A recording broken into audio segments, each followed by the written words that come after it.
wild, mostly barren, prone to unpredictable weather, and the roads leave a lot to be desired. But we absolutely adore the Scottish Highlands. Drive deeply enough into the heart of the Western Highlands and you'll discover the most northern 5-star hotel on mainland Britain, the Torridon.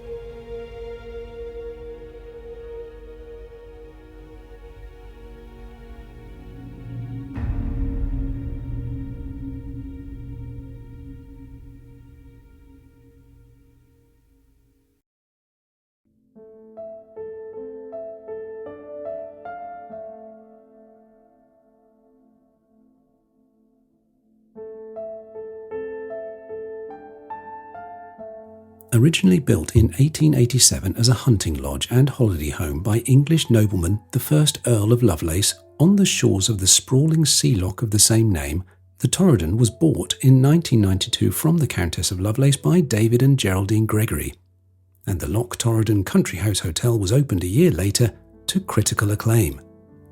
In 2004, they passed the torch on to their daughter and son-in-law, who have lovingly further developed the estate into the multi-award-winning destination it is today.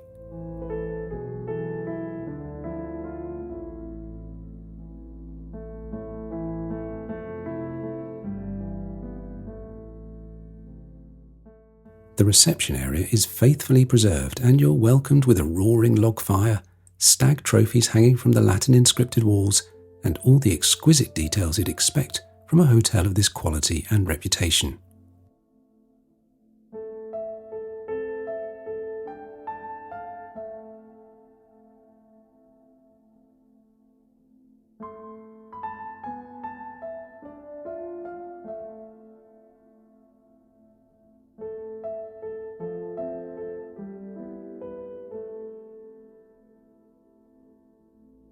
If not considered an oxymoron, is the term rustic luxury a thing? It should be.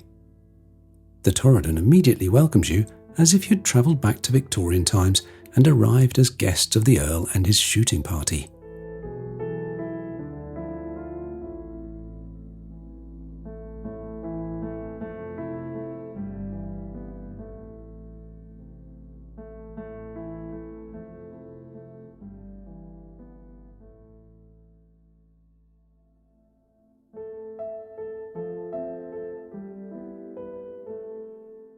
As we walk up the main staircase, we arrive on the landing, which is perfectly preserved, and each room has been richly labelled with the names of surrounding mountains in ancient Gaelic, which means I can't pronounce them.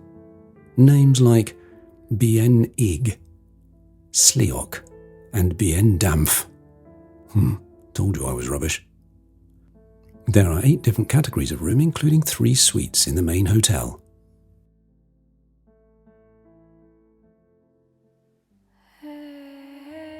Our bottom-of-the-range classic room was the last one available when we booked. Room 20, Shieldag. That's probably not right either.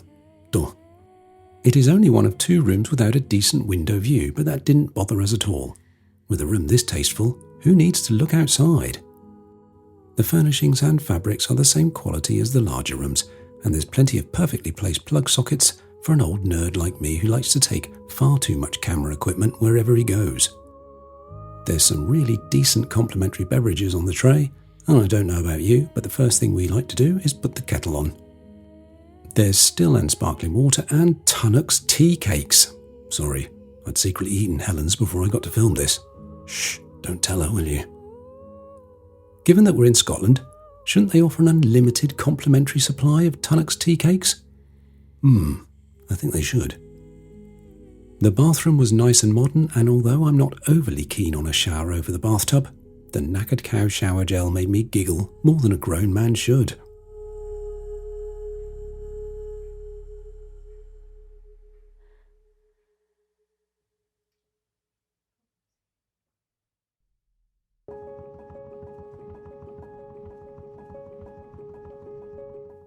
Let's head back downstairs to explore the other public rooms.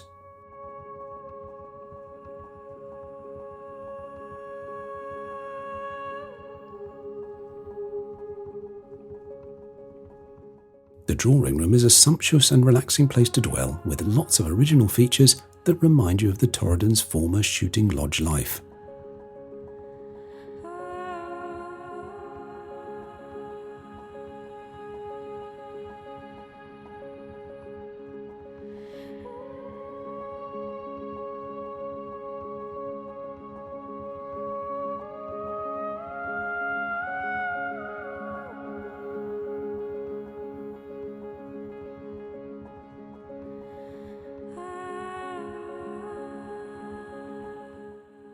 And the view from the main window, frustratingly bleached out by my ineptness with my camera's dynamic range and the picture profile settings, is a treat for the eyes.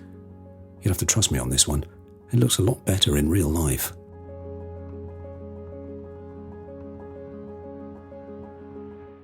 Attached to the drawing room is the whiskey bar. Spelt whiskey, not whiskey. We are in Scotland after all, not Ireland or the US. I've never seen such a collection like this anywhere. There are all sorts of weird and wonderful vintages, and of course, Arcturus, the Torridon's own brand gin. I'll have to snag me a bottle of that before we leave.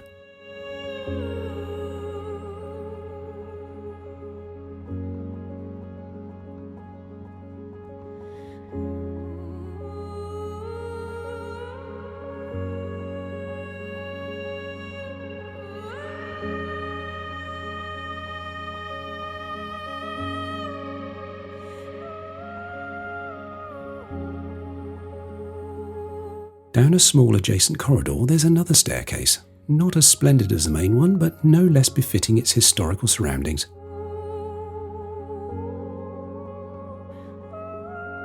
And opposite that is the library and games room.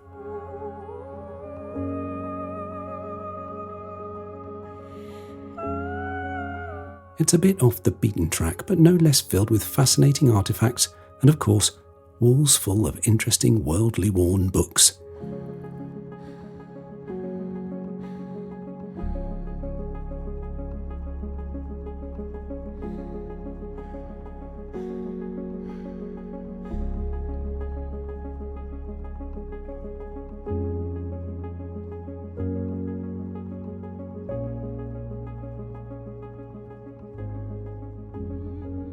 The 1887 restaurant, named after the year the Torridon was built, is the fine dining venue in the main building, the one we chose to eat at in our only evening here, and you'll see some of the food in a few minutes.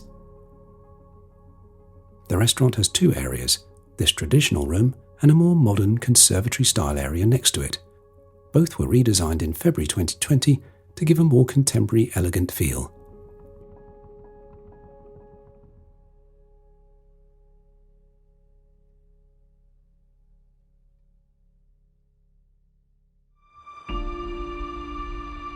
Here at the Torridon, they place a great emphasis on the outdoors, and why not when you're nestled in the heart of one of the most dramatic and beautiful wildernesses in the UK?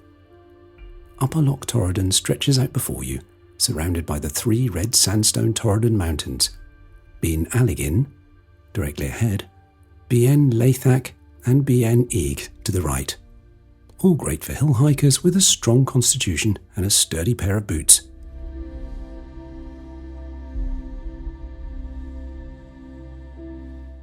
I was delighted we found these gorgeous creatures, our first sighting of Highland cattle on our 2-week road trip. Not least because at last I'd found something with messier lockdown hair than I.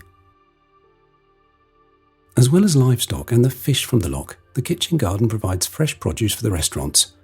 Local here really means local.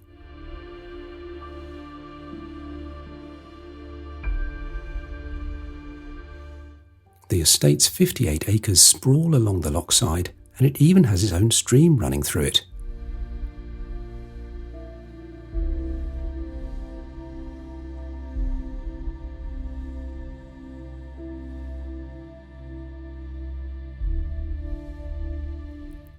The walk along the loch reveals the boathouse, a secluded private 2-bedroom waterside retreat you have to book almost years in advance. I can definitely see the appeal. We couldn't film more as there were guests in there, but we'd have loved to have had a poke around inside. At this point, I was hoping to throw the drone up to show you some of the lock, but as you can see, the weather was a bit, Scottish.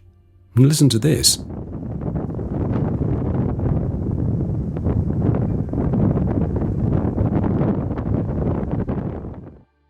Yep, blowing a hoolie, so I couldn't risk losing it. Shame. Next time, eh?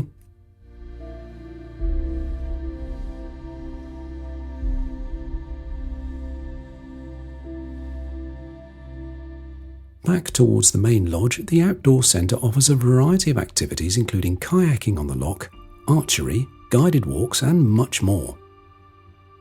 For us drivers addicted to volts, not fossil fuels, they have 2 Tesla destination chargers which are free to use and a couple of generic public chargers in the car park of the stables and BN Bar. Speaking of which, the stables is a separate clutch of buildings a stone's throw from the main hotel and has 12 bedrooms, many of which are perfect for family groups to use as a base for exploring the surrounding area. The BN Bar and Bow and Muck restaurant are situated in a building in between the stables and the main hotel. The Bow and Muck is a much more casual dining affair, and we can't wait to try it when we return. That's made me hungry.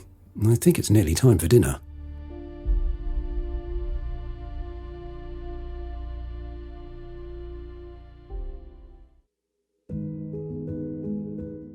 Pre-dinner drinks were served in the drawing room in front of that luscious picture window as the sun went down, and we enjoyed a crisp measure of 2 of Torridon's own Arcturus gin and locally bottled tonic. It's a tough job, but someone's got to do it.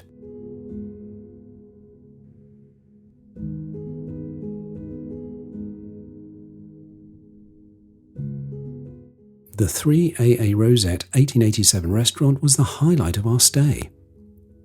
We had the 3-course menu in the main dining room extension area, and here's what we enjoyed.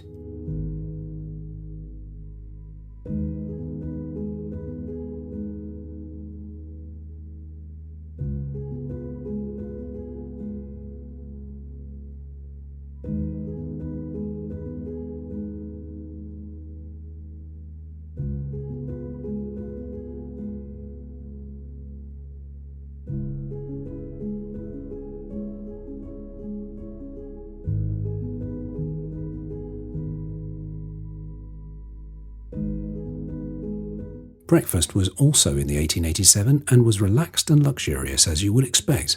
And why wouldn't you have the Scottish smoked salmon? It's always been my favourite breakfast and one of my benchmark meals wherever we stay somewhere. It's a simple meal, but if they get it right, I'm a friend for life.